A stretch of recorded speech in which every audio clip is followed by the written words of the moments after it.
Nothing has changed. This has been a car wreck of public policy since 2013 and maybe before then, and so it's frustrating. And certainly you can say in big projects, and this project is Kansas City's biggest ever, you can expect a little escalation in cost, you can expect setbacks on time, but we haven't even started building this yet. And we're going to find out very soon what the airlines think of this. This is a huge cost to them, and I am not sure that Kansas is as valuable, or Kansas City, I should say, is as valuable an airline market as we think we are. And when the prices go up so dramatically, we've doubled the price, now more than doubled the price, it makes me wonder if the early premise, which is that rebuilding is cheaper than renovation, was ever true.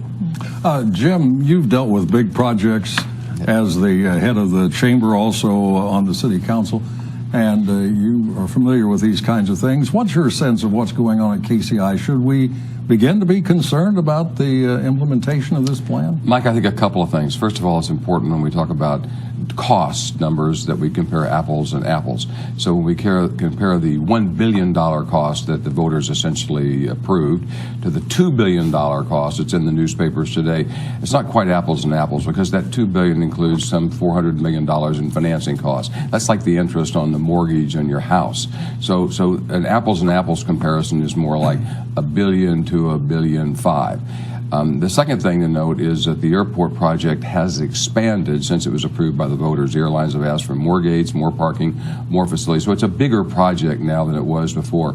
Now, a lot of us who looked at that issue closely at the time that voters approved fully expected this. We expected it was going to end up being a bigger project than was approved at the time. So in that sense, it's not a surprise. But nobody was saying that then, were they? Well, that's the third point I would make, is that I do think, when you ask who would be concerned, I think that the city needs to step forward and talk candidly with the public about these kinds of issues, because there's a growing perceptional issue that's really important. Well, I think as we do this program, we tape on Thursday morning, City Council Airport Committee is meeting today, actually. It may be consequential what comes out of that meeting. So there are a couple of really important agreements, one with the airlines and one, of course, with Edgemoor as a developer, that need to get approved, finalized, signed in the very near future, so that construction can start within, hopefully, a couple of months. I am annoyed, frankly, to find out that Jim and probably others knew at the time of the campaign that the numbers the public was being given on the cost of the airport weren't real.